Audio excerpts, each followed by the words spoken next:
अल्हम्दुलिल्लाह नहमदुहु व नस्तईनुहु व नस्तगफिरुहु व नु'मिनु बिही व नतवक्कलु अलैहि व नऊज़ु बिल्लाहि मिन शुरूरि अनफुसिना व मिन सय्यिआति अमालिना मन यहदिहिल्लाहु फला मुदिल्ल लहु व मन युद्लिलहु फला हादिय लहु व अशहदु अन ला इलाहा इल्लल्लाहु वहदहु ला शरीका लहु व अशहदु अन्न सय्यिदना व मौलाना मुहम्मदन अब्दुहु व रसूलुहु सल्लल्लाहु अलैहि वसल्लम। औज़ु बिल्लाहि मिनश शैतानिर रजीम। बिस्मिल्लाहिर रहमानिर रहीम। ला तुहर्रिक बिही लिसानक लितअजल बिही इन्ना अलैना जमअहु व क़ुरआनह फ़इज़ा क़रअनाहु फ़त्तबि' क़ुरआनह सुम्मा इन्ना अलैना बयानह। सदक़ल्लाहुल अलियुल अज़ीम। क़ाल अन्नबिय्यु सल्लल्लाहु अलैहि वसल्लम अल माहिरु बिल क़ुरआन मअस सफ़रतिल किरामिल बररा औ कमा क़ाल अन्नबिय्यु सल्लल्लाहु अलैहि वसल्लम।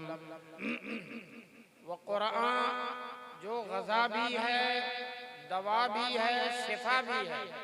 वो क़ुरआन जो ग़ज़ा भी है, दवा भी है, शिफा भी है, उसी से होती हैं सत्य मनादिल हाय फानी। हज़रत सदर जलसा मुअज़्ज़ज़ और मोहतरम उलमाए किराम, मोहतरम बुजुर्गों और दोस्तों, नौजवानान मिल्लत, अल्लाह का लाख लाख करम है, एहसान है कि अल्लाह तबारक तआला ने हम सबको अपने इस महबूब मदरसा दारुल कुरान कासमिया के इस अज़ीमुश्शान जलसे दस्तारबंदी में शरीक होने का मौका नसीब फरमाया। हर जलसे दस्तारबंदी अज़ीमुश्शान होता है, लेकिन ये माशाअल्लाह वाक़ईतन अज़ीमुश्शान है। और जिधर देखिए वादी है, इधर भी देखिए, इधर भी देखिए, 56 बच्चे माशाअल्लाह कुरान करीम के हाफिज हो गए। 56 बच्चे मामूली बात नहीं है। अल्लाह ताला इस मदरसे की अजीम खिदमत और हजरत मुफ्ती तहमीद साहब के इस बेहतरीन कारनामे को अल्लाह तबारक तआला कबूल फरमाए और इस मदरसे को दिन दुगनी और रात चौगुनी तरक्कियात से नवाजे। अभी सदर जलसा हजरत मौलाना सुफियान साहब, अल्लाह ताला इनकी उम्र में सेहत में बरकत नसीब फरमाए। अभी चंद साल पहले मौलाना बहुत बीमार थे और यही स्टेज से इनके लिए दुआ हुई थी और अल्लाह तबारक तआला ने सेहत और आफियत से नवाजा और माशाअल्लाह दीन की खिदमत ले रहे हैं और सरगर्म अमल है और माशाअल्लाह उड़ीसा के उलमा के सरपरस्त बने हुए हैं, मीरे कारवां बने हुए हैं। अल्लाह तबारक तआला इनकी खिदमत आलिया को कबूल फरमाए। देखिए ये मदरसे हैं क्या, ये जो इतनी खिदमत अंजाम दे रहे हैं मदरसे हैं क्या।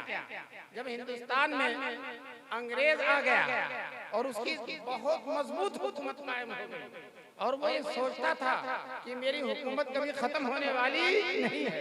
अपनी हुकूमत के नशे में अंग्रेजों का वजीर तालीम लॉर्ड मेकाले उसने ऐलान कर दिया कि हम तालीमी पॉलिश लाकर, अंग्रेजी तालीम लाकर, अंग्रेजी तहजीब लाकर ऐसे हिंदुस्तानी बनाएंगे जो सूरत और शक्ल के एतबार से हिंदुस्तानी होंगे और ज़हन और दिमाग के एतबार से अंग्रेज होंगे।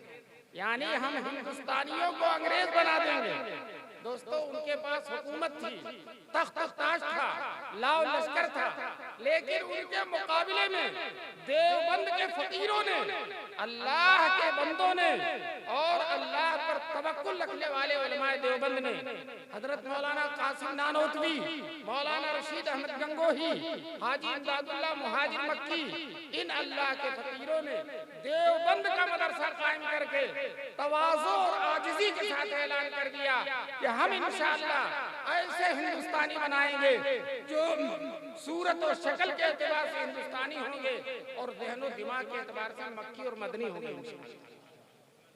बस आओ बताओ मुसलमानों, हम मक्की और मदनी हैं कि नहीं हैं? आज हम हिंदुस्तान में हैं, इस मुल्क से मोहब्बत करते हैं और हमने सब खिदमत की है। इस मुल्क के देश के बरहम को हमने हमेशा संवारा है, लेकिन इसके बावजूद हमारा रूहानी, ईमानी और जज्बाती ताल्लुक आज भी मक्का और मदीना से। ये उलमाए देवबंद की बरकत है। चुनांचे हर मुसलमान कहता है दिखा दे या इलाही वो मदीना कैसी बस्ती है जहाँ पे रात दिन मौला तेरी रहमत बरसती है। अभी उम्रा करके आता है, फिर जी चाहता है कि उम्रा जाए। मौलाना सुफियान साहब फरमा रहे थे कि हर साल 3-3 उम्रा करेंगे। ये मदीने की मोहब्बत है, दीन की मोहब्बत है। दोस्तों, अल्लाह ताला उलमाए देवबंद की कब्रों को नूर से भर दे। उन्होंने देवबंद के मदरसे को कैसे काम, हालात बड़े खतरनाक थे। आज क्या खतरनाक है जितने उस वक्त खतरनाक थे। 55,000 उलमाए किराम को फांसी दे दी गई थी। दिल्ली में 1,000 मदरसे थे, सब खत्म हो गए थे।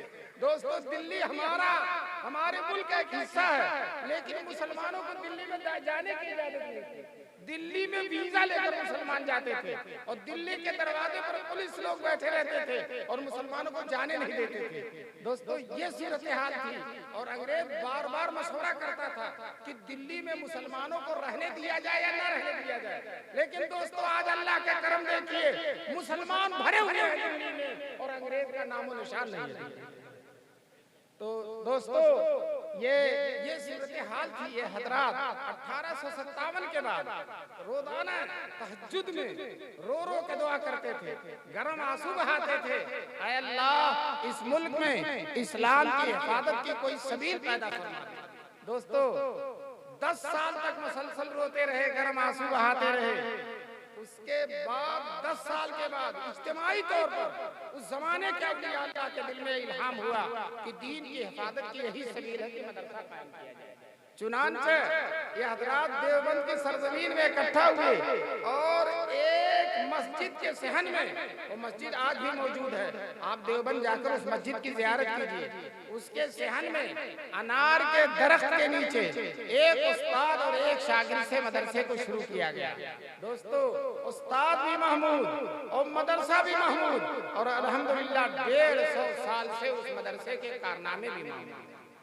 आज पूरी दुनिया में दीन की जहाँ खिदमत हो रही है, सब में फैद है, सब में बरकत है। दारुल उलूम देवबंद की इमाम हरम देवबंद में तशरीफ लाए थे।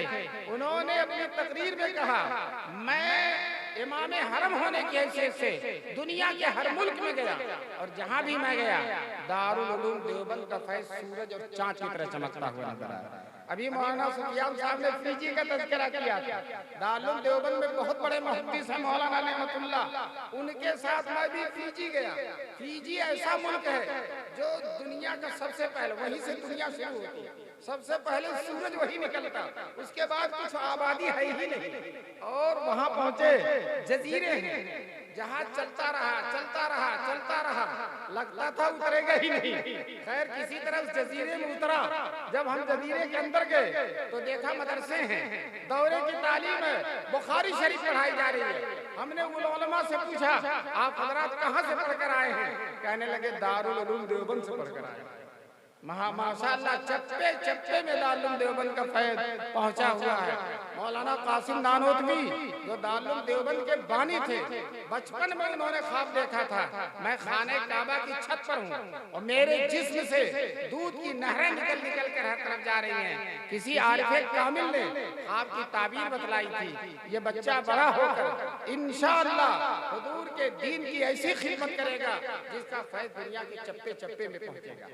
दोस्तों, आज पूरी दुनिया में माशाअल्लाह देवबंद का फैज़ पहुंचा। आप अफ्रीका चले जाइए, अमेरिका चले जाइए, बरतानिया चले जाइए, शाम चले जाइए, इराक चले जाइए, अरब मुल्कों में चले जाइए, जहां भी आप जाएंगे अल्हम्दुलिल्लाह दारुल देवबंद का फैज़ आपको चमकता हुआ नजर आएगा। उड़ीसा में कितने मदरसे बड़े बड़े, केंद्रापाड़ा और जो है बरकी साहब और का मदरसा और बहुत सारे मदरसे, ये मदरसा अल्हम्दुलिल्लाह सब के सब फैज़ हैं दारुल उलूम देवबंद की। आज 56 बच्चे कुरान करीम के हाफिज हुए, उनकी पगड़ी बनी। मैं सच कहता हूँ, उड़ीसा की पूरी दौलत लगा दी जाए, पूरे उड़ीसा का खजा, और एक भी हाफिज हो जाए तो सौदा सस्ता है। माशाअल्लाह, एक मदरसे में 56 बच्चे कुरान के हाफिज हो रहे हैं। दोस्तों, मैं कहता हूँ, आज अगर मुल्क में 70,000 हाफिज हैं तो इंशाअल्लाह आइंदा साल 90,000 हो जाएंगे, कम नहीं होगा इंशाअल्लाह। ये सिलसिला बढ़ता चला जाएगा। दोस्तों, जो है अजीब शान है कुरान करीम की, अजीब बरकत है। छोटे छोटे बच्चे माशाअल्लाह कुरान को हुस्न खूबी के साथ याद कर लेते हैं। आज पूरी दुनिया में सबसे ज्यादा तादाद ईसाइयों की है। बड़े बड़े मुल्क हैं, अमेरिका, अफ्रीका, बरतानिया, फ्रांस, सब ईसाइयों के मुल्क हैं। लेकिन पूरी दुनिया ईसाइयत में एक भी बच्चा, मर्द, औरत कोई नहीं है जो इंजील का हाफिज है। कोई भी, कहीं भी इंजील का कोई हाफिज नहीं। दोस्तों यही हाल है तौरेत का। बहुत सारे यहूदी फितना परवर मौजूद हैं, जालिम मौजूद हैं, उनसे कहो बस्तियां उजाड़ देंगे, लेकिन एक भी यहूदी तौरेत का हाफिज नहीं है। और दोस्तों ये पतली पतली किताबें हैं, हमारे इन बच्चों को अगर दे दिया जाए तो ये 2 महीने में याद करके रख देंगे, तौरेत को भी इंजील को, लेकिन उनको याद नहीं। वो लोग जो अपनी मजहबी किताब नहीं महफूज रखे और जो है मजहबी किताब याद नहीं कर सके, वो हमें क्या तबाह कर सकेंगे? वो हमें क्या तबाह कर सकेंगे? दोस्तों याद रखो, वो तबाह हो जाएंगे, लेकिन इंशाअल्लाह हम तबाह होने वाले नहीं हैं। हमारे हुजूर सल्लल्लाहु अलैहि वसल्लम ने जब आखिरी हज फरमाया था अरफात के मैदान में, अल्लाह के रसूल सल्लल्लाहु अलैहि वसल्लम ने 1 लाख के मजमे में खुतबा दिया था। 1 लाख का मजमा, माइक नहीं मौजूद था और नजदीक वाला जैसे सुनता था दूर वाला भी वैसे सुनता था। ये मौजूदा था जनाब रसूल पाक सल्लल्लाहु अलैहि वसल्लम का। और खुतबे के बाद हुजूर सवारी से नीचे उतरते हैं, सारे सहाबी 1 लाख सहाबा हुजूर को घेर लेते हैं और हुजूर उनके बीच में दुआ करते हैं। हुजूर दुआ करते हैं और सहाबा आमीन कह रहे हैं। क्या दुआ किया था अल्लाह के रसूल ने? हुजूर सल्लल्लाहु अलैहि वसल्लम ने दुआ किया था, ऐ अल्लाह मेरी ये उम्मत क़यामत तक बाकी रहे, मेरी उम्मत क़यामत तक बाकी रहे, कोई जालिम और जाबिर खूंखार जालिम मेरी उम्मत को खत्म न कर सके। दोस्तों ये दुआ हुजूर सल्लल्लाहु अलैहि वसल्लम ने की थी। और दुआ करके अभी फारिग हुए कि आसमान से जिब्रील आ गए, अल्लाह की बशारत लेकर आ गए और अल्लाह ने हुक्म भेज दिया, मेरे महबूब आपकी दुआ कबूल है। दोस्तों जब हुजूर की दुआ कबूल है तो इस मकबूल दुआ के बलबूते पे मैं कहता हूँ, इस मुल्क में और इस दुनिया में कोई रहे या न रहे, हम तो क़यामत तक रहेंगे इंशाअल्लाह। हम तो क़यामत तक रहेंगे। ये दारुल उलूम देवबंद रहेगा, ये मदाहिरुल उलूम सहारनपुर रहेगा, ये नज़्मतुल उलमा रहेगा। चप्पे पे जो मदारिस है इंशाअल्लाह क़यामत तक बाकी है। कोई ताकत इन मदरसों को खत्म नहीं कर सकता। इनके सर पर दुआ है रसूल पाक सल्लल्लाहु अलैहि वसल्लम। एक तरफ हुजूर की दुआ और एक तरफ अल्लाह के दुश्मनों की साजिश। दोस्तों दोनों में कोई मुकाबला नहीं है। अल्लाह के रसूल की दुआ इंशाअल्लाह कबूल। अभी देखा आपने 55 साल तक 60 साल तक शाम में जुल्म होता रहा, ऐसा जुल्म कि रोंगटे खड़े करने वाला, बयान नहीं किया जा सकता, सुन नहीं सकते हैं, इतना जुल्म किया। लेकिन आज भी माशाअल्लाह इतने जुल्म के बावजूद नूरानी चेहरे नजर आ गए, नूरानी चेहरे, बेशरई दाढ़ियां, नूरानी चेहरे नजर आ गए। ये उसी दुआ का नतीजा है जो रसूल पाक सल्लल्लाहु अलैहि वसल्लम ने अरफात के मैदान में कोई जालिम मुसलमानों को, अल्लाह वालों को, दीनदारों को, मदारिस को इंशाअल्लाह खत्म नहीं कर सकता। दोस्तों रसूल पाक सल्लल्लाहु अलैहि वसल्लम से अल्लाह ताला ने फरमाया, हदीस कुदसी है, मुस्लिम शरीफ की हदीस है, अल्लाह ताला फरमाते हैं, ऐ रसूल, ऐ मोहम्मद सल्लल्लाहु अलैहि वसल्लम, आपको मैं ऐसा कुरान दूंगा जिसको कोई आग जला नहीं सकेगी और जिसको कोई पानी धुल नहीं सकेगा और जिसको सोया हुआ भी पढ़ेगा और जागा हुआ भी पढ़ेगा। मुसलमानों और सुनो, दुनिया की कोई किताब जागा हुआ आदमी पढ़ता है, लेकिन कुरान की खासियत बयान की कि इसको सोया हुआ भी पढ़ेगा और जागा हुआ भी पढ़ेगा। जागा हुआ तो ना पढ़ते थे, हाफिज कैसे होते, और सोया हुआ कैसे पढ़ता है? जो लोग कुरान की बहुत ज्यादा तिलावत करते हैं उनको तजर्बा होगा, रात में जब कभी उठते हैं तो जबान को तीन कोई न कोई आयत पढ़ रहे होते हैं। दोस्तों हमारे दारुल देवबंद के मोहतमिम साबिक मोहतमिम हजरत कारी तैयब साहब रहमतुल्लाह अलैह, उनके हालात में लिखा है कि नींद में 9 पारा पढ़ गए, नींद में सोए हुए 9 पारा पढ़ गए। दोस्तों ये मौजूदा है कुरान करीम का। मुझे एक साहब ने बताया, 2 सगे भाई थे, दोनों हाफिज थे और रात में एक बगल में चरपाई, आसपास चारपाई दोनों की होती थी, एक पर एक सोता, दूसरे पर दूसरा, एक सुनाता था और एक सुनता था और दोनों सोते थे। एक सुनाता था और एक सुनता था और दोनों सोते थे। जब कोई गलती हो जाती थी तो ये सुनने वाला जाग जाता, ये टोक देता और वो सुनाने वाला भी जाकर सही कर लेता लेता, फिर ये भी सो जाता और ये भी सो जाता, ये सुना रहा है और ये सुन रहा है। दोस्तों ये मौजूदा है कुरान करीम का। अल्लाह तबारक तआला ने इस्लाम को जो ये नेमत दी है, इस्लाम को जो ये दौलत दी है कुरान की, दुनिया की कोई दौलत इस दौलत का मुकाबला नहीं कर सकती। ये जो बच्चे हाफिज हैं, इनके बारे में मैं रसूल पाक की बशारतें सुना दूं। हुजूर सल्लल्लाहु अलैहि वसल्लम ने फरमाया, जिसका बेटा हाफिज हो जाएगा, कुरान उसके सीने में आ जाएगा, तो अल्लाह ताला मैदान महशर में उस बेटे को अपने सामने खड़ा करेगा, अल्लाह के सामने खड़ा होगा और अल्लाह कहेगा सुनाओ, अल्लाह कहेगा पढ़ो, और उसके बाप को भी बुलाया जाएगा और बेटा पढ़ेगा, एक आयत पढ़ेगा और बाप का एक दर्जा बढ़ेगा, बेटा पढ़ता जाएगा और बाप का दर्जा बढ़ता जाएगा। हमारे दारुल देवबंद के साबिक शेख नदी हजरत मुफ्ती सईद साहब अल्लाह उनकी कब्र को नूर से भर दे, वो इस हदीस को सुनाकर कहते थे, डंडा खाया बेटे ने और दर्जा बढ़ा बाप का। डंडा खाया बेटे, क्यों? ये जो हाफिज होते हैं आसानी से नहीं होते, फजर से 1 घंटा पहले उठ जाते हैं और उस्ताद मोहतरम भी आकर बैठ जाते हैं बड़े जलाल के साथ, और लड़का आता है सबक सुनाने, एक गलती तो छोड़ देते हैं, माफ कर देते हैं, दूसरी गलती पर थप्पड़ का नाश्ता देते हैं। मुफ्ती साहब इसी बात की तरफ इशारा कर रहे थे, डंडा खाया बेटे ने और दर्जा बढ़ रहा बाप का। क्यों बाप का दर्जा बढ़ रहा? बाप ने कुर्बानी दी, बाप ने उसको इंग्लिश मीडियम में नहीं भेजा, बाप ने सरकारी स्कूलों में नहीं भेजा, बाप ने सऊदी अरब कमाने के लिए नहीं भेजा, बल्कि बाप ने उसको लाकर मदरसा दारुल कुरान में दाखिल करा दिया। आज बाप ने कुर्बानी दी, मैदान महशर में उस कुर्बानी पाने का फल पाने के लिए।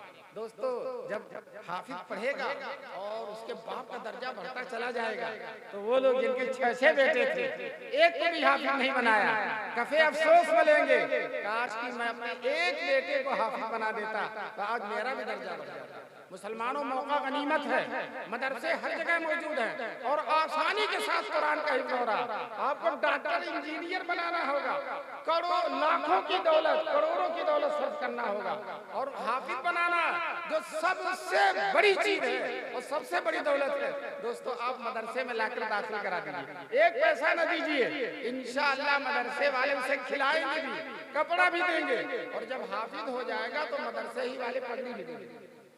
बताओ घर वाले देते हैं या मदरसे वाले देते हैं? मदरसे वाले देते हैं।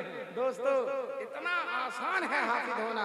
अल्लाह तबारक तआला हम सबको इस बात की तौफीक नसीब फरमाए कि हम अपने बच्चों को हाफिज बनाएंगे इंशाअल्लाह। मजमा माशाअल्लाह बहुत अदीम शान था और है भी, लेकिन क्योंकि ऐशा बात से आप हजरात सुन रहे हैं, आप भी इंसान हैं, सुनते सुनते थक गए हैं, इसलिए जो है बहुत ज्यादा देर तक आप हजरात को नहीं बैठाया जाएगा। लेकिन मैं आपसे सिर्फ इतना दरख्वास्त करता हूँ कि आप अपने बेटों को मदरसों में लाएंगे इंशाअल्लाह। बहुत से लोग सोचते हैं हमारा बेटा मदरसे में जाएगा, हाफिज बन जाएगा, थोड़ी सी तनख्वाह मिलेगी, काम कैसे चलेगा? मैं आपसे बता देना चाहता हूँ, मौलवियों का काम जैसे चलता है अल्लाह ताला किसी का भी नहीं चलाता। अल्लाह मौलवियों को वो खिला देता है, वो नेमत नसीब फरमा देता, 1.5 लाख तनख्वाह पाने वालों को वो नसीब नहीं है। दोस्तों जो है, मैं एक दफा अलीगढ़ में एक रिक्शे पर बैठा, रिक्शे वाला पैंट पहने हुए था, वो पैर से रिक्शा जो चलाते वो चला रहा था। मैंने यूं ही पूछ दिया, बेटे रिक्शा कब से चला रहे हैं? तो कहने लगा, चचा जब से बीए पढ़ा, जब से बीए पढ़ा जब से रिक्शा चला रहा हूँ। मैंने कहा तुम मेरा मजाक उड़ा रहे हो? कहने लगे मजाक नहीं रहा चचा, बीए पढ़ते पढ़ते सारा पैसा खत्म हो गया, और उसके बाद इधर उधर दरखास्त थी, जो है कहीं दरखास्त कबूल नहीं हुई, जितना पैसा था सब खत्म हो गया और मजबूर होकर मुझे रिक्शा चलाना पड़ा। मैं आपसे बताना चाहता हूँ इंशाअल्लाह कोई आलिम दीन, कोई हाफिज़ कुरान, उसको कम से कम जो नौकरी मिलेगी वो मस्जिद की नौकरी मिलेगी। अगर वो अजान देगा तो जानशीन हो जाएगा हज़रत बिलाल हबशी रज़ियल्लाहु ताला, और अगर वो नमाज पढ़ाएगा तो जानशीन हो जाएगा सरवरे कौनैन सल्लल्लाहु अलैहि वसल्लम का सबसे पहले नमाज पढ़ाने वाले। 23 साल तक मुसलसल जब तक हुजूर हयात रहे नमाज पढ़ाते रहे। और नमाज की कितनी अहमियत है जो ये मौलवी ही पढ़ाता। हुजूर जब बीमार हो गए, मर्दे विसाल में मुब्तला हो गए और ताकत नहीं रही मस्जिद में आने की, तो हुजूर सल्लल्लाहु अलैहि वसल्लम ने हजरत आयशा से कहा, अबू बकर से कहो नमाज पढ़ाएं। हजरत आयशा ने कहा अल्लाह के रसूल वो कमजोर हैं, कमजोर दिल के हैं, आपकी जगह पर अगर खड़े होंगे बर्दाश्त नहीं कर पाएंगे, आप उमर को हुक्म दीजिए कि वो नमाज पढ़ाएं, वो मजबूत हैं।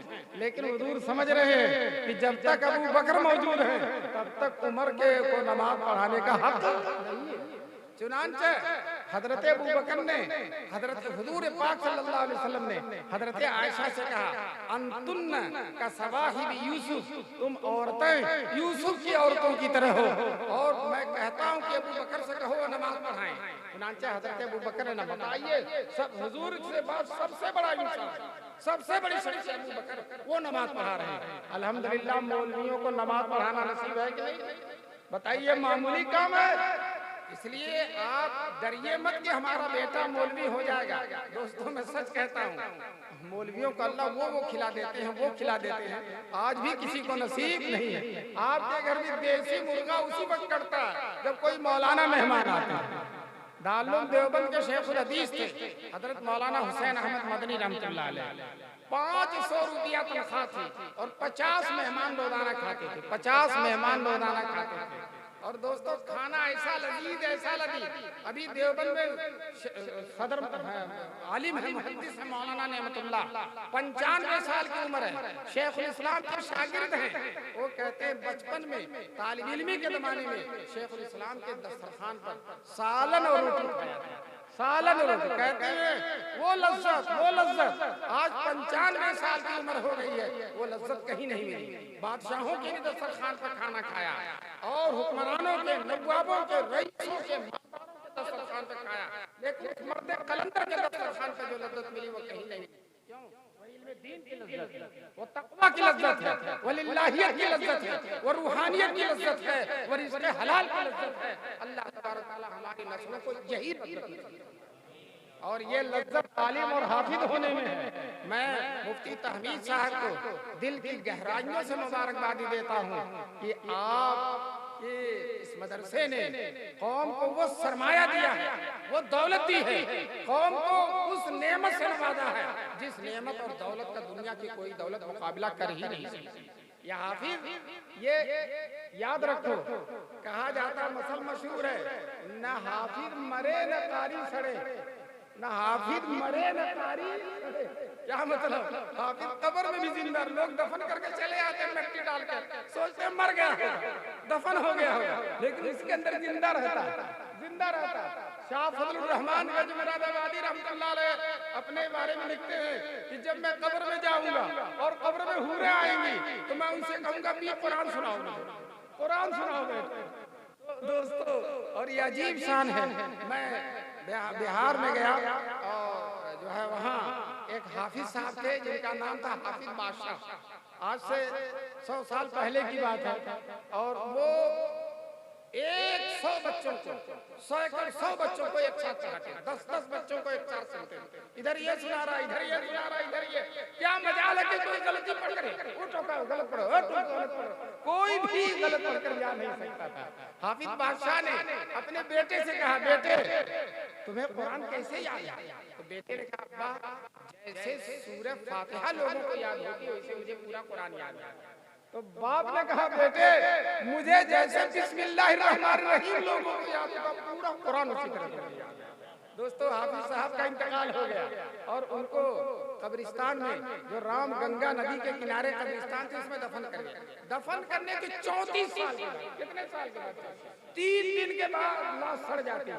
और उलमा ने मसला लिखा है, अगर किसी की नमाज़े जनाजा नहीं पढ़ी गई, दफन कर दिया, 3 दिन तक पढ़ सकते हैं, इसलिए कि 3 दिन तक लाश का कुछ न कुछ हिस्सा मौजूद होता, और 3 दिन के बाद लाश सड़ जाती है, खत्म हो जाती है। और हाफिज साहब 34 साल के बाद किसी के ख्वाब में आते हैं और कहते हैं मेरी कब्र में पानी आ रहा है, कब्र यहाँ से हटा दो। एक ने देखा, दूसरे ने देखा, तीसरे ने ख्वाब में देखा। जब कई लोगों ने तवातुर के साथ ख्वाब में देखा तो मुफ्तियों से फतवा पूछा। मुफ्तियों ने कहा, भाई जब हाफिज साहब इतना इसरार से कह रहे हैं,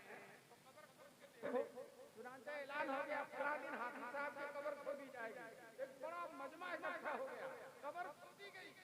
दोस्तों लोग हैरत में रह गए। 34 साल के बाद लाश बिल्कुल सही सालिम, लाश बिल्कुल सही सालिम, लाश वो कफन भी मौजूद, किसी शायर ने उसी जमाने में कहा था, अमानत की तरह रखा ले हद ने रोदे माशर तक, अमानत की तरह रखा ले रोदे माशर तक, न एक मुंह कम हुआ अपना, न एक तारे कफन बिगड़ा। बाल भी नहीं कहूंगा दोस्तों, ये तो दुनिया में भी एजाज है। हाफिज साहब का इतना एजाज होता है, जहां शाबान शुरू हुआ लोग हाफिज साहब को सलाम करना शुरू कर देते हैं। हाफिज साहब हमारी मस्जिद में तरावी सुनाइए, कहीं और नहीं जाइएगा। बड़ा एजाज, बड़ा एजाज। और कब्र में एजाज मैंने बताया, और मैदान महशर में जो एजाज है वो भी मैंने बताया। बताओ, यही 3 मंजिलें हैं, दुनिया, कब्र और आखिरत, और तीनों में इनकी बहार है। कब्र में भी इनकी बहार है। लोग कब्र से डरते हैं, और हाफिज लोग सोचते हैं कि जितनी जल्दी कब्र में चले जाए उतना ही बेहतर है। कब्र से लोग डरते नहीं हैं। दोस्तों याद रखो, ये इनकी भी कब्र अच्छी होती है, और ये भी अच्छा रखते हैं। जलालुद्दीन सुयूती बड़े आलिम गुजरे हैं, उन्होंने अपनी तफसीर दुर्र मंसूर में वाक़या लिखा। एक लड़का हाफ़िज़ कुरान था, रोजाना अपनी अम्मा की कब्र पे जाके कुरान पढ़ता था। आधा पारा, एक पारा पढ़ता था। एक पढ़ने के लिए कितना सवाब पहुंचता होगा। दोस्तों एक दिन अम्मा ख्वाब में आई, बेटे से कहा, बेटे जब तू मेरी कब्र पर आया कर तो आते ही कुरान ना पढ़ा कर, थोड़ी देर रुक जाए। हाफिज आलिम बड़े तेज होते हैं, दिमाग में कुरान है ना, बड़े तेज होते हैं, बड़े ज़हीन होते हैं। हाफिज ने ख्वाब ही में पूछा, अम्मा ऐसा क्यों? आपके कब्र पर मैं फौरन, तो अम्मा ने कहा, बेटे जब मेरी कब्र पर आता है और आते ही कुरान पढ़ना शुरू कर देता, तो तेरे मुंह से लेकर मेरी कब्र तक इतना नूर निकलता है, इतना नूर निकलता है, तो उस नूर की कसरत में तेरा चेहरा नहीं देख पाता। दोस्तों ये नूर कौन देगा? हाफिज देगा। मुसलमान ये बड़े सौदा है। आप अपने बेटों को हाफिज बनाओ। हाथ उठाओ कि इंशाअल्लाह हम हाफिज बनाएं। हाथ उठाओ, इंशाअल्लाह हम हाफिज बनाएंगे इंशाअल्लाह, और मदरसे में लाएंगे। और याद रखो, जो बच्चे मदरसे में आ जाते हैं, हाफिज बन जाते हैं, उन्हें अंग्रेजी भी अगर पढ़ाओगे वो बड़ी जल्दी जल्दी पढ़ लेते हैं। वो डॉक्टर जो हाफिज होता है उसका ऑपरेशन बहुत शानदार होता है। वो इंजीनियर जो हाफिज होता है उसकी इंजीनियरिंग बहुत कामयाब होती है। इसलिए पहले हाफिज बना दो, हाफिज बना दो, उसके बाद डॉक्टर भी बनाओ, इंजीनियर भी बनाओ, मौलाना भी बनाओ, मुफ्ती भी बनाओ, मुहद्दिस भी बनाओ, जो चाहे बनाओ, लेकिन पहले कुरान का हाफिज बनाओ। बनाओगे इंशाअल्लाह। बहरहाल अभी दिल साहब भी बैठे हैं, इंशाअल्लाह वो आपका दिल लुभाएंगे, और उसके बाद मौलाना इस्माइल साहब भी तशरीफ लाएंगे। और मैं बहुत लंबे सफर से आया, देवबंद से आया, सुबह पढ़ाकर मदरसे का काम करके, मौलाना नेमतुल्लाह साहब की ताज़ियत करके, और फिर मैं जो है चला, और आते आते आपकी खिदमत में पहुंच गया। जहाज 1 घंटा लेट हो गया, वरना और पहले आ जाता। मैं मुफ्ती तहमीद साहब, मौलाना सुफियान साहब और इनके साथ जो लोग देवबंद में गए थे, सबका शुक्र अदा करता हूँ कि इन हजरात की दावत पर यहाँ हाजिरी हुई और इतने सारे मुसलमानों से ज़ियारत का मौका मिल गया। अल्लाह तबारक तआला मेरी हाजिरी को कबूल फरमाए, और इस मदरसे को दिन दुगनी और रात चौगुनी तरक्कियात से नवाज दें। अल्लाह तबारक तआला की रहमतें हों। व आखिर दावाना अनिल हम्दुलिल्लाहि रब्बिल आलमीन।